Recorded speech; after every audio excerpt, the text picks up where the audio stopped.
Time to stroll down memory lane. Care to join me?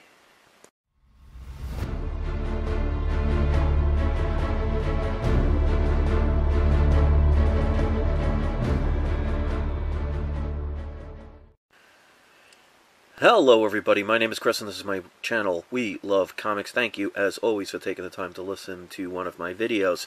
And today I'm going to do a tag video that I'm not going to tag anybody in particular. If you want to make this video, you are more than welcome to. And if you do, post the link in my video and in the comment section. So this way it'll give you a chance to hopefully get some extra views and maybe a subscriber or two. But today I'm going to share my top 20 books that I can find, because I have literally thousands upon thousands of books that I purchased when I was a kid and that have kind of meaning to me, or just things that I remember when I bought them at the comic book stores. So if you want to make a video like this yourself, you're more than welcome to. So we're going to start out, and let me zoom in a little bit. This issue is Wolverine number 75. It was a $3.95 price tag for this book, which was pretty expensive back then. As you could see, it had the typical 90s gimmick where it had this 3D hologram on it. But I remember this is when I was really into reading comics, and this was a great run of the X-Men and Wolverine at this time. Absolutely loved Jubilee. She was one of my favorite characters at the time. But this was one of the episodes series where basically Wolverine gets tortured to death, and this is absolutely an amazing book. Love this cover.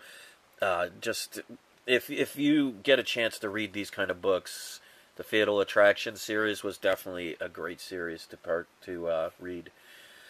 This one, obviously, these are not. Some of them are not valuable at all. It's just they're valuable to me. This I bought the day it came out. This is obviously Spider-Man issue number 1. This is the black or the silver, quote-unquote, variant. This one I took out of the bag, but I still have a couple of them that are in the bag. They have the green version one. I think I even have the second print. But I remember when this first came out, I mean, this was a cover by Todd McFarlane. There were rumors at the time that he and a couple others were thinking about leaving Marvel, and they basically made this book to try and appease him, which obviously we know it didn't work and didn't last. But I remember everybody and their grandmother was buying 5 to 10 issues of each different color of this book, and it sold millions of copies. It was definitely one of those you thought you were going to retire on, but it still has meaning for me, because, I mean, this is the original book that I bought myself when I was a kid. This is another one I didn't buy the day it came out, but this is Web of Spider-Man issue number 1. And as you can see, it's still in the original bag and board that I bought it at. And that's the price I paid for it back in the days, $6 for this book. I remember going through the boxes at a comic book store.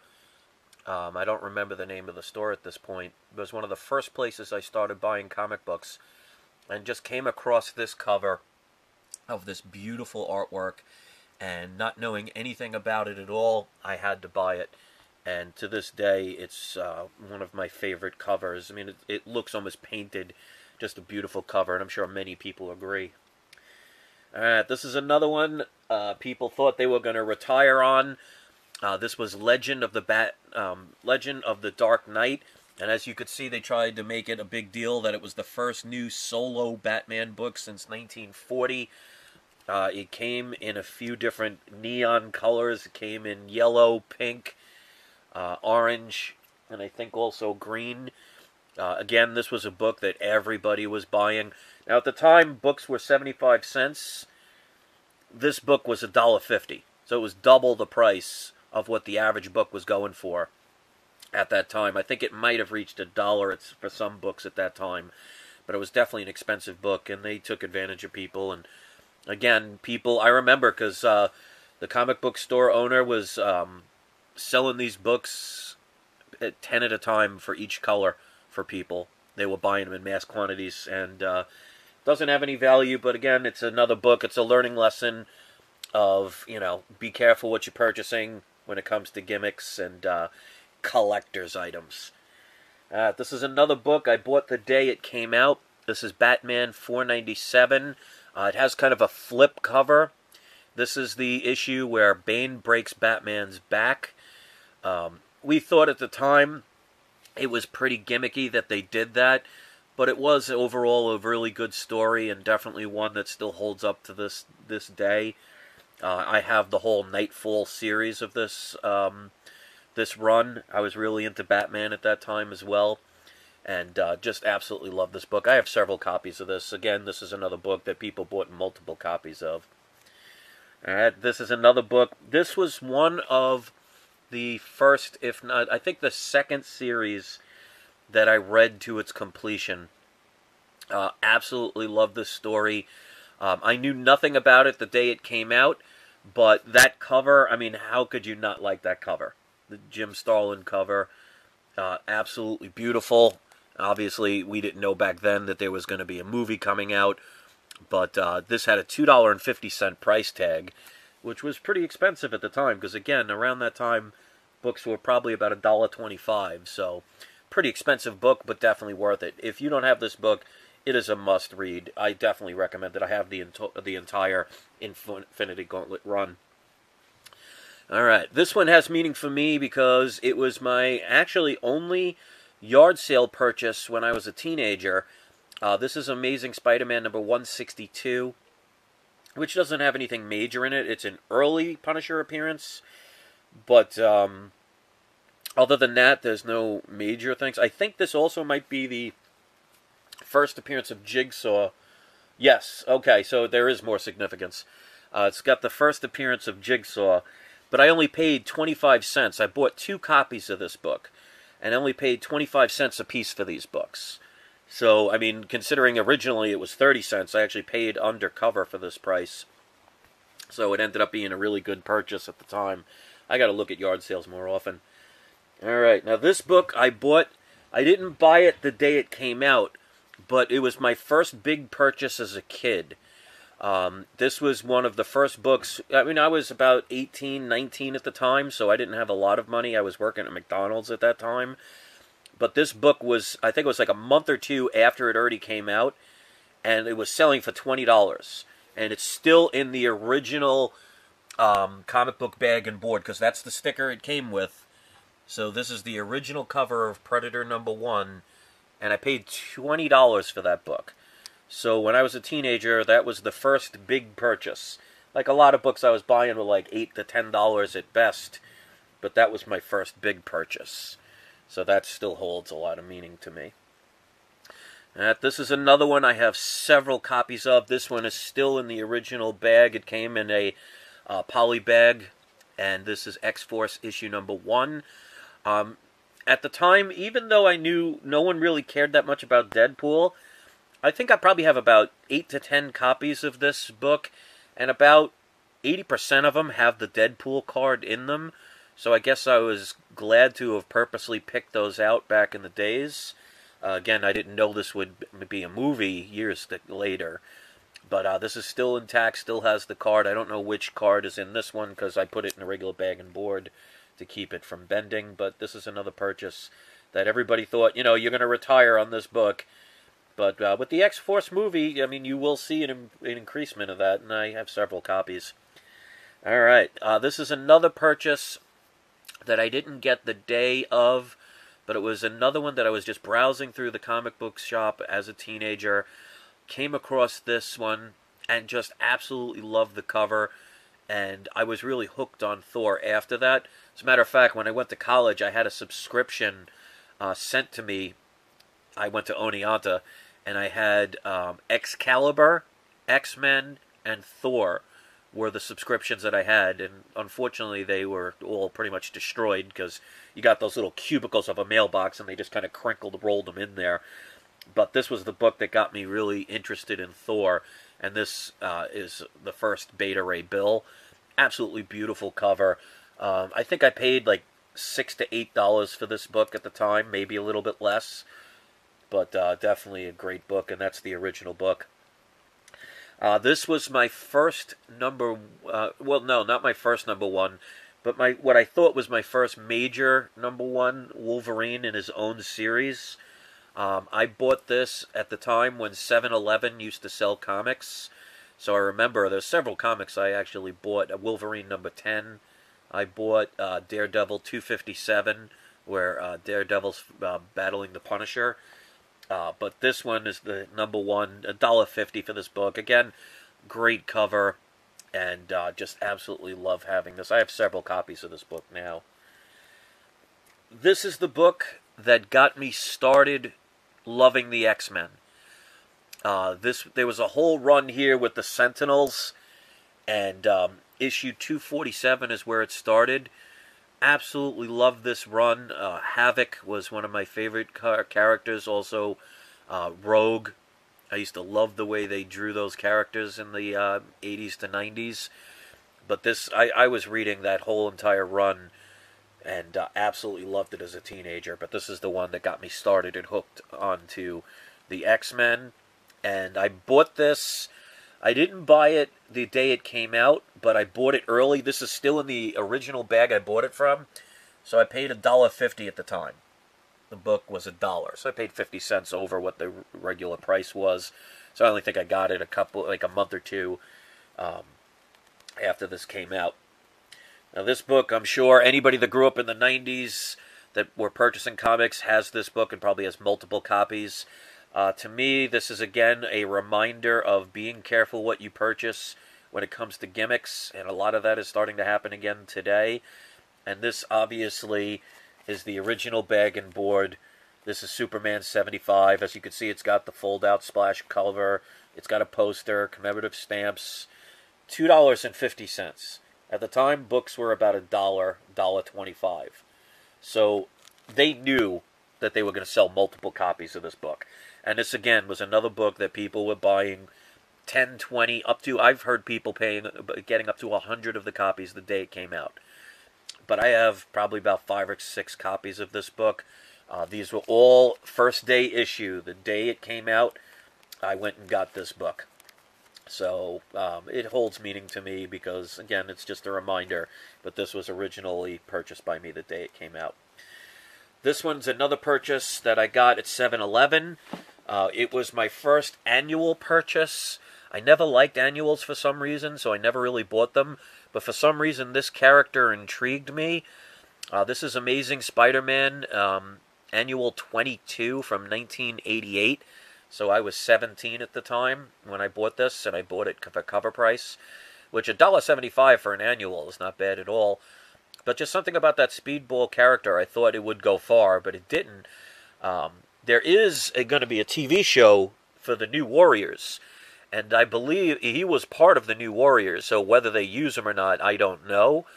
But it might have potential, but again, it's a book. This is it's still in the original bag and board. You could see what good condition these are still in, even though this book has been in this sleeve since 1988. I mean, you don't see any yellowing. I mean, there's a little bit of yellow on the tape, but that doesn't touch anything. The bag and board is still perfect.